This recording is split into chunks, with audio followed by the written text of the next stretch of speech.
Nabi bilang, satu hari orang puasa karena Allah itu akan dijauhkan dari api neraka sejauh 70 tahun perjalanan itu. Itu hadis sahih. Itu satu hari, bagaimana 2 kali dia puasa, 3 kali dia puasa, Masya Allah. Dan saya ingatkan sekali lagi, orang yang suka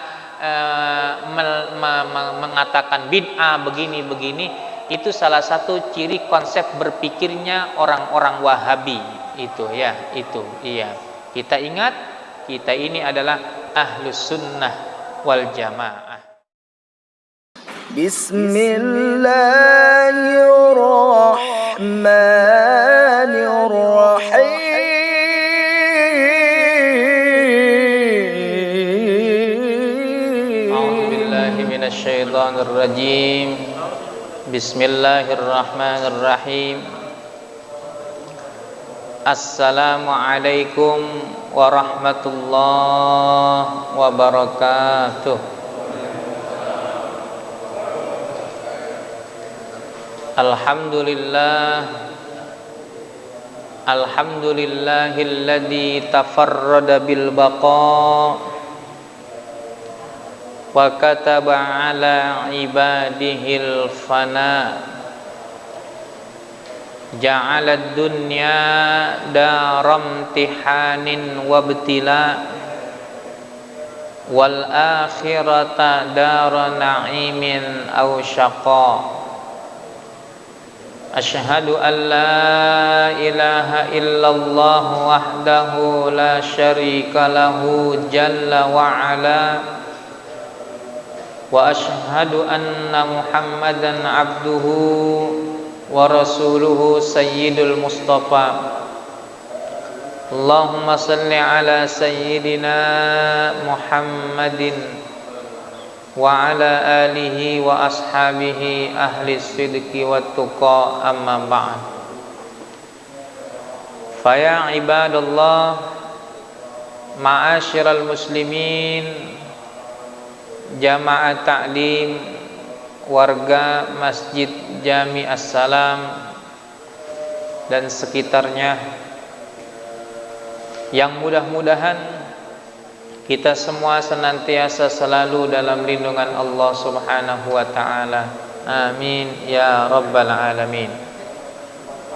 Segenap para asatidz, para pengurus DKM Masjid As-Salam, para tokoh masyarakat semua, para jamaah yang kami hormati. Pada kesempatan kajian kali ini, jamaah sekalian, kami ingin menerangkan, mengkaji hadis yang berjudul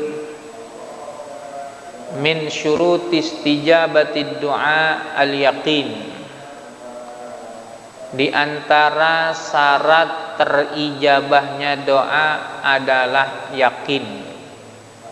Kita akan mengkaji hadis yang berbicara doa, di mana doa akan diijabah oleh Allah. Kata Nabi, apabila yang berdoa itu yakin diijabah di hatinya, tidak syak, tidak ragu, tidak ada keraguan di dalam hatinya. Hadis ini terdapat di dalam kitab-kitab hadis, di antaranya dalam kitab Sunan At-Tirmidzi dari sahabat Nabi yang bernama Sayyiduna Abu Hurairah radhiyallahu anhu. Beliau pernah mendengar hadis dari Nabi. Nabi bersabda, ud'ullaha wa antum muqinuna bil ijabati wa'lamu annallaha la yastajibu du'aan min qalbin ghafilin lahin. Au kama qala an-nabiyyu sallallahu alaihi wasallam. Yang artinya, berdoalah kalian kepada Allah, mintalah segala sesuatu kebaikan kepada Allah, sedangkan kalian itu yakin akan diijabahnya doa. Ketahuilah olehmu sekalian, kata Nabi, sesungguhnya Allah tidak mengijabah, tidak mengabulkan doa dari orang yang hatinya lalai. Jamaah yang dimuliakan Allah Subhanahu wa taala, dalam hadis ini hendaknya kita bisa mengambil istifadah, mengambil faidah, mengambil ilmu yang bermanfaat dari sabda Nabi kita yang mulia. Di dalam hadis ini ada beberapa kata-kata kunci al-mufradat yang penting. Yang pertama adalah kata mukinun, kemudian kata qalbin ghafil. Dalam hadis ini jamaah sekalian, kita disuruh oleh Allah untuk meminta, berdoa. Oleh karenanya jamaah jangan pernah malas-malas, jangan pernah bosan-bosan, mintalah terus kepada Allah Subhanahu wa taala. Karena Allah semakin diminta bukan semakin habis, makin sayang Allah sama kita. Justru di balik doa ini memunculkan bahwa si hamba tersebut betul-betul membutuhkan Allah Subhanahu wa taala. Orang bakalan semakin cakep imannya Pak itu, semakin cakep takwanya, semakin tanda keselamatannya itu semakin jelas apabila si hamba itu tidak pernah bosan-bosan selalu memohon, berdoa kepada Allah Subhanahu wa taala. Dalam hadis lain kata Nabi, laisa syai'un akramu 'ala Allah minad du'a. Laisa syai'un akramu 'ala Allah minad du'a. Tidak ada sesuatu yang lebih mulia kepada Allah daripada doa. Kenapa doa bisa disebut kata Nabi tidak ada yang nandingin yang lainnya? Apalah artinya kalau ada orang merasa mampu? Apalah artinya orang itu beribadah tapi tidak hadir dari ibadah itu doa, munajatnya, butuhnya dia kepada Allah Subhanahu wa taala. Karena Allah senang sama hambanya itu yang berdoa, minta kepada Allah. Makanya doa banyak banget. Di antara doa ini dalam menyambut bulan Rajab ini juga kita doa, ya kan? Allahumma barik lana fi Rajab wa Sya'ban wa ballighna Ramadan. Dalam hadis yang lain, Allahumma sallimna Ramadan wa sallim Ramadan lana wa sallimhu minna. Banyak doa itu jamaah sekalian. Ya. Apa sih doa itu? Ya. Doa itu menurut ulama ul-lughah dan juga menurut para ulama, doa itu adalah at-talab ma'at tadallul wal khudu'. At-talab ma'at tadallul wal khudu'. Permohonan, permintaan kepada Allah yang disertai tadallul, merasa hina kita, merasa rendah dan penuh dengan khudu', ketenangan, tuh, keyakinan, kekhusyuan. Itu namanya doa tuh. Makanya kalau doa jamaah nggak boleh main-main, ya, nggak boleh lalai hatinya, ya. Nah, dalam hadis ini kata Nabi, "Ud'ullaha wa antum muqinuna bil ijabah." Berdoalah kepada Allah sedangkan kamu ketika berdoa kepada Allah yakin akan diijabah. Jujur saja jamaah sekalian, keyakinan ini hadir bukan dari unsur kita. Ini semata-mata kalau si fulan itu, si hamba itu semakin ibadah, semakin dekat dengan Allah, semakin taqarrub, maka akan semakin hadir keyakinan itu. Nggak bisa dibuat-buat, ini nggak bisa.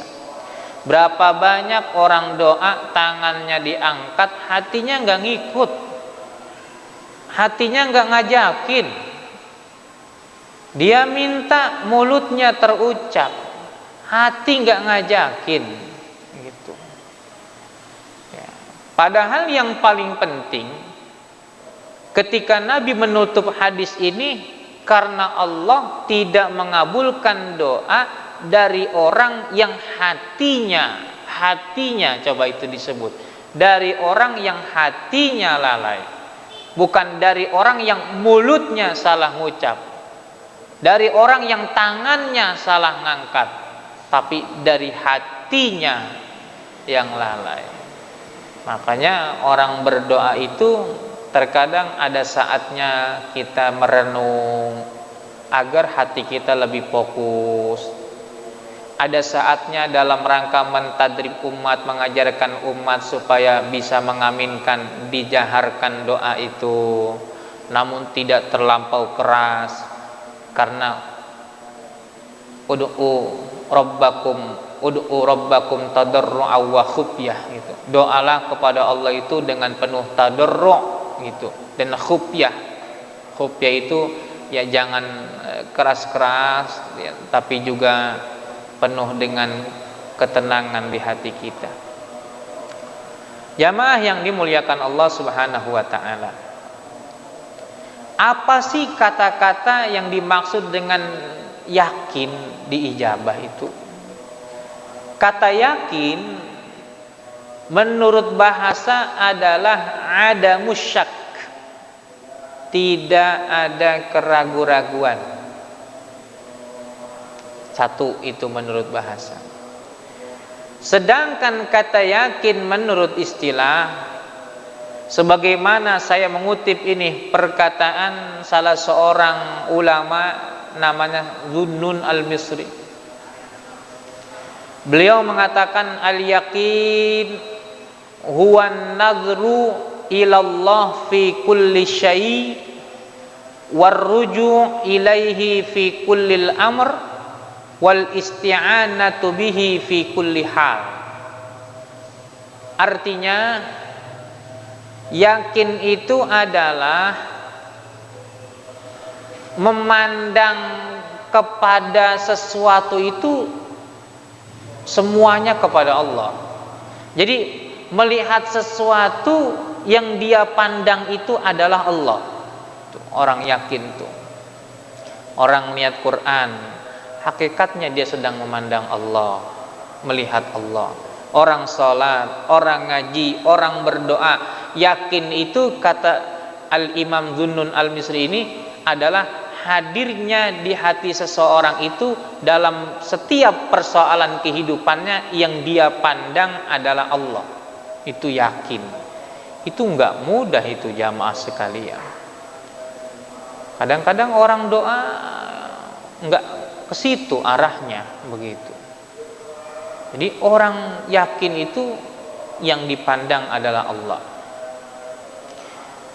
Ketika ada sesuatu musibah, dia kembalikannya kepada Allah, dia mendekat kepada Allah. Ketika dia meminta pertolongan dalam segala situasi, dia hanya kepada Allah. Itu adalah arti yakin menurut gambaran para ulama. Tuh. Makanya ketika kita doa kepada Allah, ya harus dengan penuh keyakinan. Oleh karenanya bisa jadi ada orang yang doanya sampai saat ini belum dikabul, belum diijabah oleh Allah, lantaran orang itu belum yakin diijabah doa. Tuh, begitu jamaah. Nggak boleh, makanya nggak boleh ragu. Doa nggak perlu ragu. Nah, jamaah yang dimuliakan Allah Subhanahu wa taala, Nabi memberitahukan bahwa kenapa orang bisa nggak yakin ini, karena ada keterkaitan kelalaian, ada ghaflah di hati orang tersebut. Nah, ini baik-baik makanya dengan yang namanya ghaflah harus hati-hati ini. Ghaflah, ghafilin, ghafilun, ya. Makanya sampai ada itu saya lihat permainan yang melalaikan, ya, yang disebut namanya gaplek, ya Pak, ya. Ada main namanya gaplek. Bahasa Arab itu Pak, gaplek itu. Asalnya goplah. Iya, gaplek sama goplah sama itu. Menjadi bahasa Indonesia gaplek. Ya, orang kalau main gaplek ya kebanyakan mah kesono, arahnya lalai, kan begitu. Maka disebutlah gaplek, Pak. Iya. Hati-hati, Pak. Hati nggak boleh lalai. Dalam kehidupan ini, dalam ibadah kepada Allah, dalam doa nggak boleh lalai. Karena inilah yang menyebabkan doa kita belum diijabah, karena hati kita ini lalai. Kita tengok dalam surah Al-Anbiya ayat 1, ayat 2, surah Al-A'raf ayat 179. Saya bacakan ayatnya. A'udzubillahi minasyaitonirrajim. Dalam surah Al-Anbiya kata Allah, iqtaraba lin-nasi hisabuhum wa hum fi ghaflatin mu'ridun ma ya'tihim min dzikrin min rabbihim muhdatsin illa istama'uhu wa hum yal'abun. Al-Anbiya ayat 1 sampai 2. Artinya, telah dekat kepada manusia oleh hari hisab mereka, namun kebanyakan manusia itu pada lalai berpaling dari Allah. Padahal telah datang kepada mereka ayat-ayat Allah, mereka mendengarnya, namun kebanyakan mereka bermain-main. Tuh, Allah bilang kayak gitu, ya. Ayat ini memberitahukan kepada kita bahwa iqtaraba linnas hisabuhum. Dalam tafsirnya itu, hari kiamat, hari dihisapnya manusia bagi kita nih umatnya Nabi Muhammad sallallahu alaihi wasallam sangatlah dekat. Allah bilang iqtaraba, dekat. Tuh. Makanya wajar udah sering terjadi huru-hara, bencana dan lain sebagainya. Udah banyak tanda-tanda ini, ya, dekat ini. Namun kata Allah, harusnya kalau Allah udah memberitahukan kiamat dekat, hisab mereka dekat, kematian mereka itu dekat, harusnya manusia itu pada bertakwa. Ini kan kagak, kata Allah, wahum fi ghaflatim mu'ridun, banyak mereka yang pada lalai. Kata saya, ini yang ngaji segini udah alhamdulillah banyak. Tapi mohon maaf, pasti masih lebih banyak yang kagak ngaji. Kata kita orang sholat Jumat udah penuh masjid, tapi pasti di luar sana masih banyak, bahkan lebih banyak daripada yang sholat Jumat. Makanya hati-hati. Jangan sampai goplah, jangan sampai lalai kita ini jamaah sekalian. Apa sebabnya orang goplah? Apa bahayanya orang lalai itu? Disebut oleh Allah dalam surah Al-A'raf 179. A'udzubillahi minasyaitonirrajim. Walaqad dzara'na li jahannama katsiran minal jinni wal ins lahum qulubun la yafqahuna biha walahum a'yunun la yubsiruna biha walahum adhanun la yasma'una biha ulaika kal an'am bal hum adall ulaika humul ghafilun. Artinya kata Allah ini, sungguh kami akan penuhi, kami isi neraka jahanam dengan kebanyakan dari bangsa jin dan manusia. Allah yang maha tahu dan memberitahukan, nanti neraka penuh, bertumpuk itu neraka jahanam sama jin dan manusia itu. Dari manusia yang pertama sampai manusia terakhir nanti di akhir zaman, jika manusia itu tidak beriman, tidak bertakwa, begitu penuh. Apa sebabnya?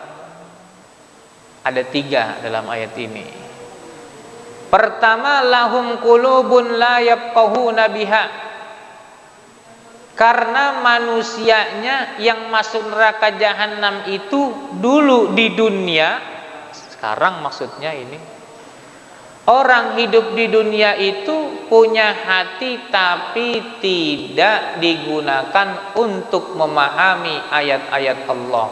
Ya, begitu. Ini pertama. Ya.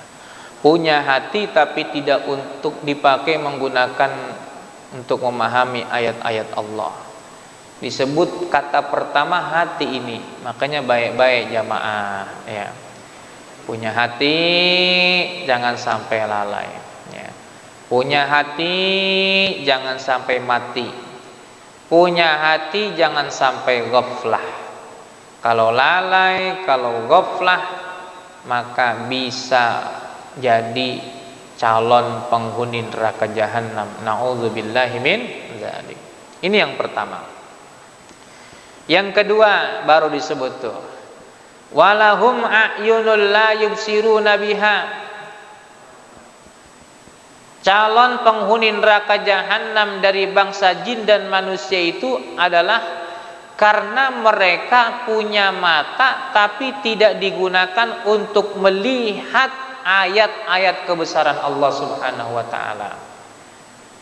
Kayaknya jamaah punya mata, manfaatin ya, buat ngaji, buat lihat Al-Qur'an, buat melihat masjid Allah, buat melihat ayat-ayat kauniyah Allah, buat melihat kebaikan. Jangan sampai disalahgunakan, ya. Punya mata buat dosa dan maksiat, lalai akhirnya akan bisa menjadi calon penghuni neraka jahanam. Na'udzubillahi min dzalik.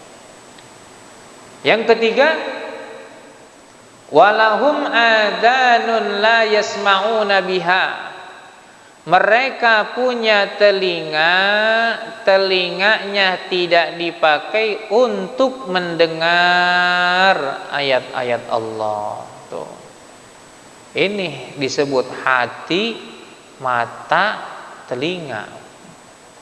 Ini 3 hal ini nih kita berusaha kita jaga. Bab dari sinilah sumber dosa orang bisa lalai. Pertama dilihat, bisa lewat didengar, kemudian menghujam ke dalam hatinya, akhirnya orang itu menjadi orang yang lalai. Maka disamakan kata Allah apa? Ulaika kal an'am, mereka itu seperti binatang. Disamakan seperti binatang. Bal hum adall kata Allah. akan lebih jelek, lebih hina, lebih tersesat dari binatang. Saya buka kitab tafsir Ibnu Katsir, diterangkan kenapa kok manusia yang bejat, manusia yang ahli maksiat itu kok bisa lebih jelek daripada binatang, lebih hina. Di situ diterangkan, kalau yang namanya binatang, kalau ada sesuatu yang membahayakan dia ini, biasanya menghindar. Dia lari. Dia tahu nih bakal ada apa gitu. Kan kita suka ngeliat tuh, ada gempa, ada apa, banjir. Dia lari, kabur, menghindar. Itu binatang. Tapi manusia udah tahu itu bakalan bahaya, udah tahu itu haram, udah tahu ini bakal bisa menyebabkan dirinya masuk ke dalam api neraka, tapi tetap aja dilawan, bahkan dibawa santai. Nah ini makanya tepat kata Imam Ibnu Katsir, manusia lebih jelek daripada binatang, begitu. Siapa mereka? Ulaika humul ghafilun. Mereka itu adalah orang-orang yang lalai. Ini ditutup oleh Allah, adalah mereka itu orang-orang yang lalai. Jamaah yang dimuliakan Allah Subhanahu wa taala.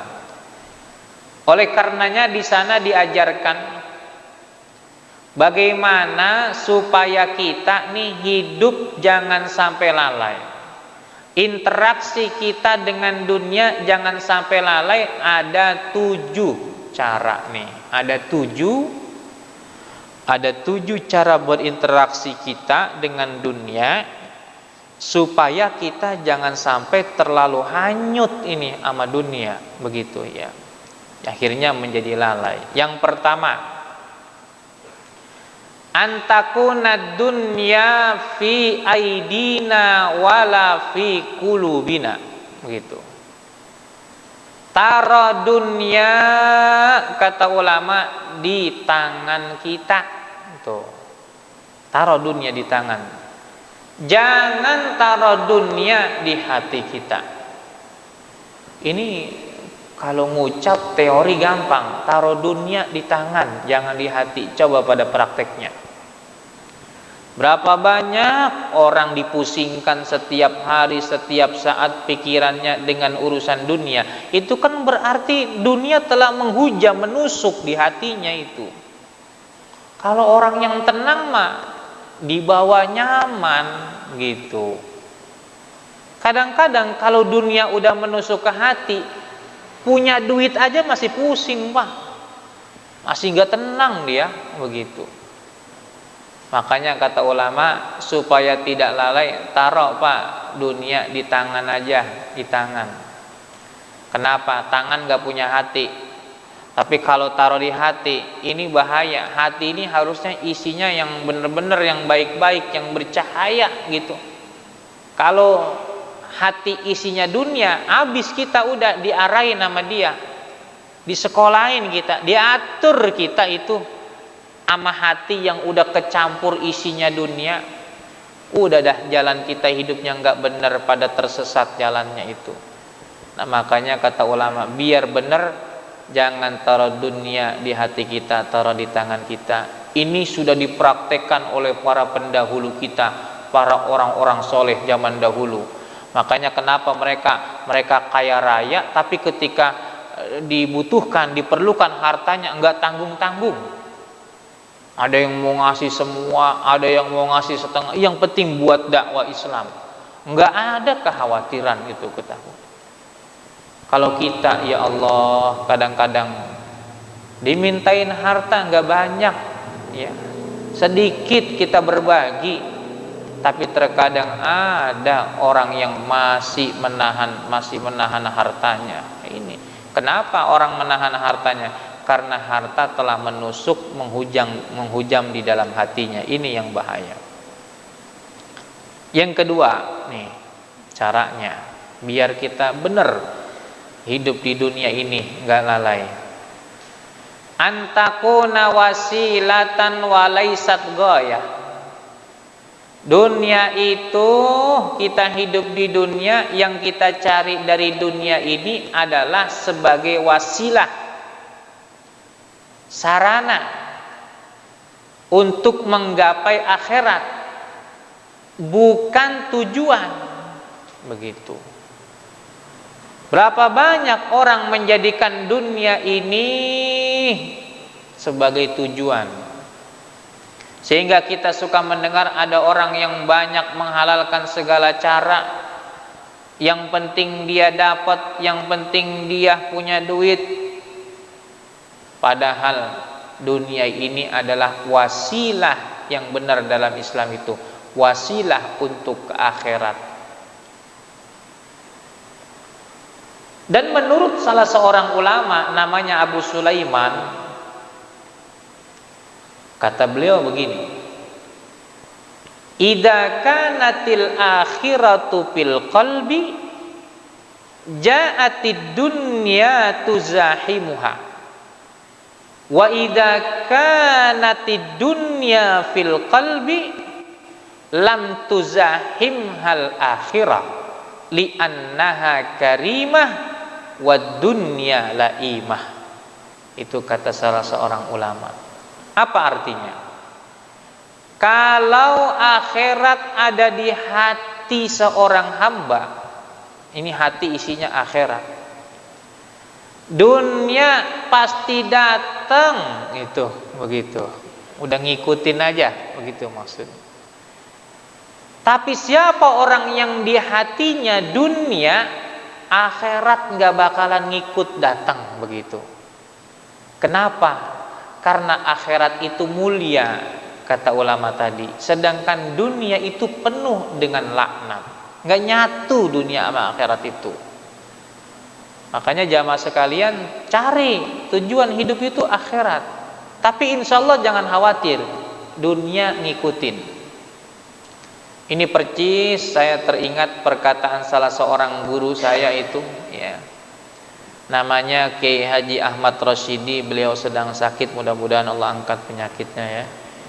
Dulu saya sekolah, ingat sampai sekarang itu pesannya itu. Apa kata beliau? Nyari dunia akhirat tuh kayak gini.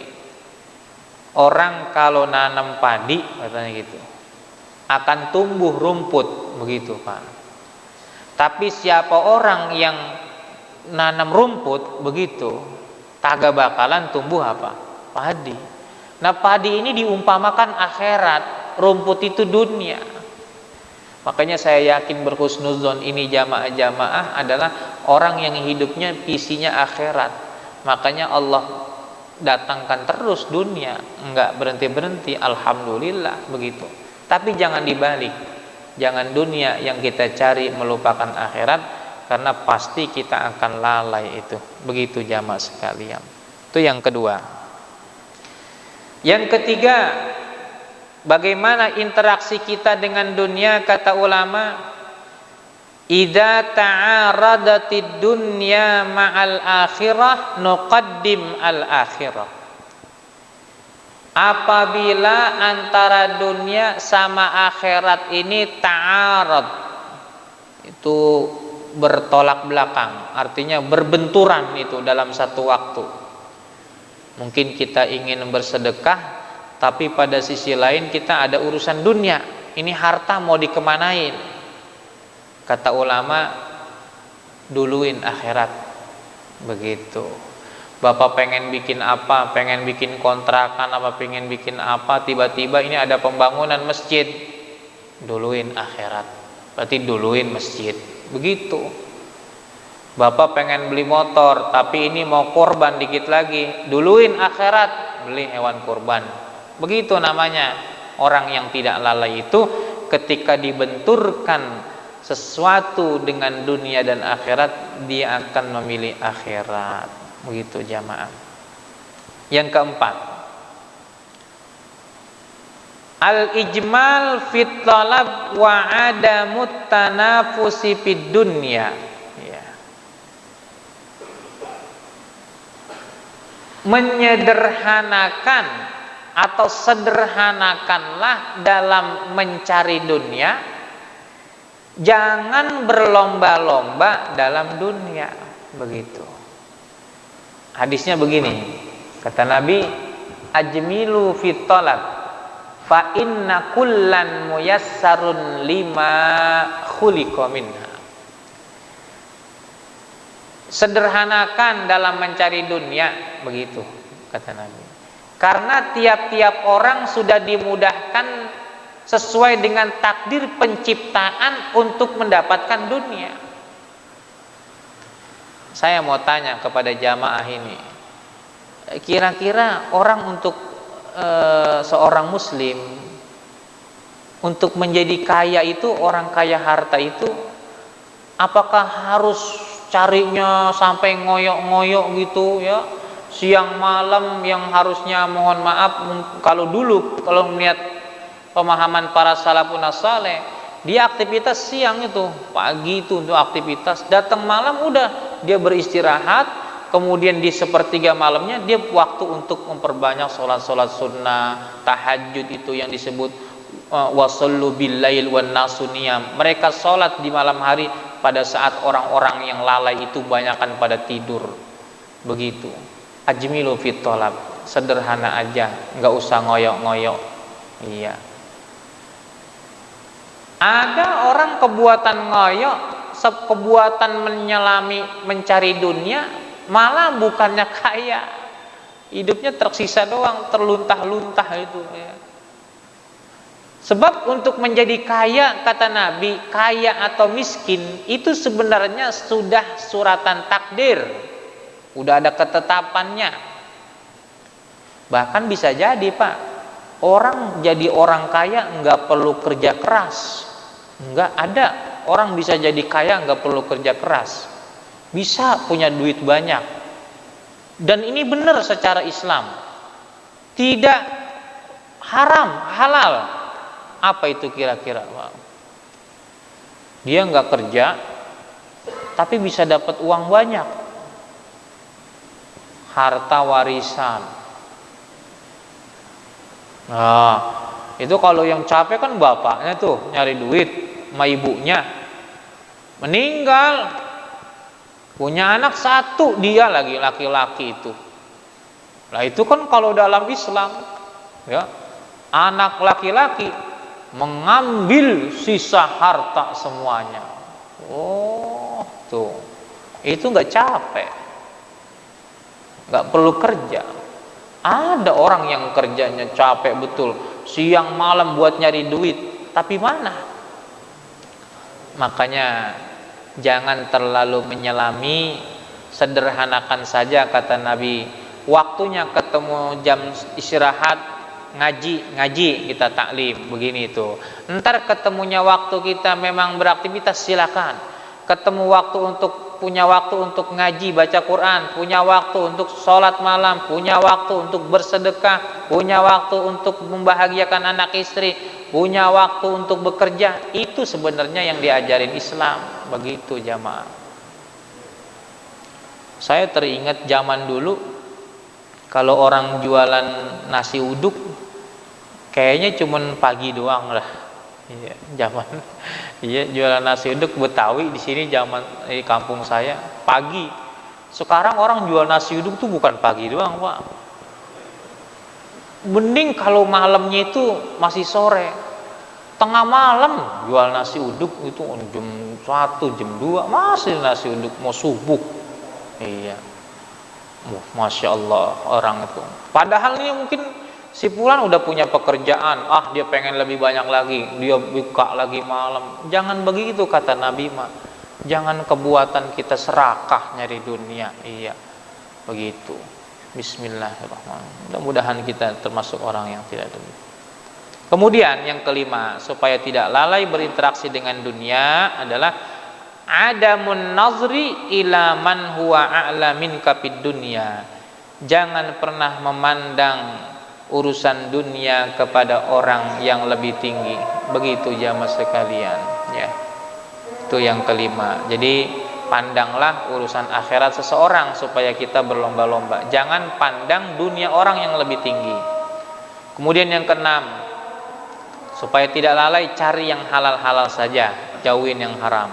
Yang ketujuh, ridho dengan yang sedikit, bersyukur dengan yang banyak. Wallahu a'lam bishawab.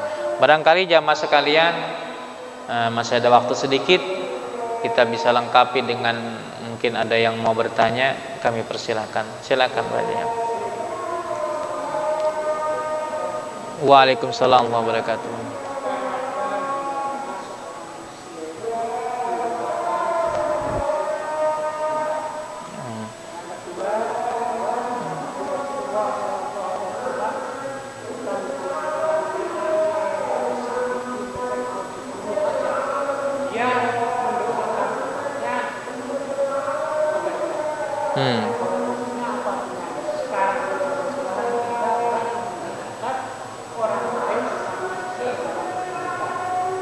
Mendoakan sama muslim, doanya yang nggak baik begitu. Oh, ya justru begini. Salah satu ciri doa yang kagak bakal diijabah adalah kalau mendoakan kejelekan buat orang lain. Itu bukan doa sebenarnya itu. Dan dalam agama disebut kalau ada orang mendoakan kejelekan buat orang lain, tidak bakal doanya diijabah. Karena hakikat doa itu adalah kebaikan buat diri dan kebaikan untuk orang lain. Begitu, ya. Kata Nabi, la tad'u ala anfusikum wa la tad'u ala ikhwanikum. Jangan doain yang jelek buat dirimu dan jangan doain yang jelek buat saudaramu. Wallahu a'lam bishawab. Ada lagi? Silakan. Boleh.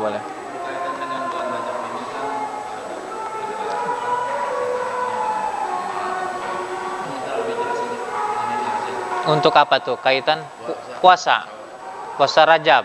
Oh. Jadi begini jamaah sekalian. Dalil itu ada dua. Ada dalil umum, dalil khusus. Nih. Kalau yang benar nih berpahamnya puasa sunnah bulan Rajab, kalau memang banyak ditemukan hadis-hadis dhaif kaitan keutamaan puasa Rajab, jangan ditengok hadis yang dhaifnya. Lihat aja dalil umumnya. Apa itu dalil umum? Satu, kata Allah apa dalam Al-Quran, salah satu bulan yang dimuliakan oleh Allah adalah bulan apa? Rajab. Ini arbaatun hurum, ini bulan mulia. Cara memuliakan bulan ini masa dengan main gitar, bermain-main? Ya justru puasa kepada Allah salah satu cara mengagungkan bulan yang mulia ini, dan dicontohkan oleh para salafun saleh. Mereka puasa, bahkan Nabi sendiri puasa.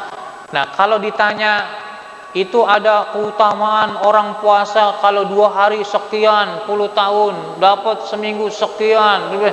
Memang betul.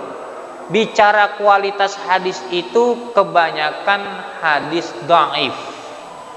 Tapi saya terangkan, nih ada seorang ulama malah begini, saya lebih baik pakai hadis dhaif daripada pakai akal-akalan. Maksudnya apa? Begini, hadis lemah itu kan persepsi ijtihad hasil takhrij para ulama hadis. Kata sebagian bilang dhaif karena begini, karena perawinya majhul, tidak diketahui ini dia asal muasalnya dari mana. Ini ada yang bilang dhaif karena ini. Dan bicara keutamaan amal, Al-Imam Ibnu Hajar Al-Asqalani mengatakan kalau hadis dhaif itu dalam rangka memperkuat hadis yang sahih, memperkuat ibadah yang memang disyariatkan yaitu puasa, maka itu tidak jadi persoalan. Begitu. Ini jangan sampai ngomongin itu hadis dhaif, dia sendiri kagak pernah puasa, kan begitu ya.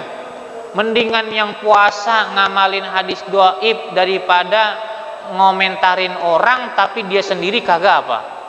Wah, itu amal soleh. Kan Nabi bilang, 1 hari orang puasa karena Allah itu akan dijauhkan dari api neraka sejauh 70 tahun perjalanan itu. Itu hadis sahih. Itu satu hari bagaimana 2 kali dia puasa, 3 kali dia puasa. Masya Allah. Wallahu a'lam bishawab. Dan saya ingatkan sekali lagi, orang yang suka mengatakan bid'ah begini-begini, itu salah satu ciri konsep berpikirnya orang-orang Wahabi. Itu ya, itu iya. Kita ingat, kita ini adalah ahlus sunnah wal jamaah. Wallahu a'lam bishawab. Terima kasih. Mohon maaf lebih kurangnya.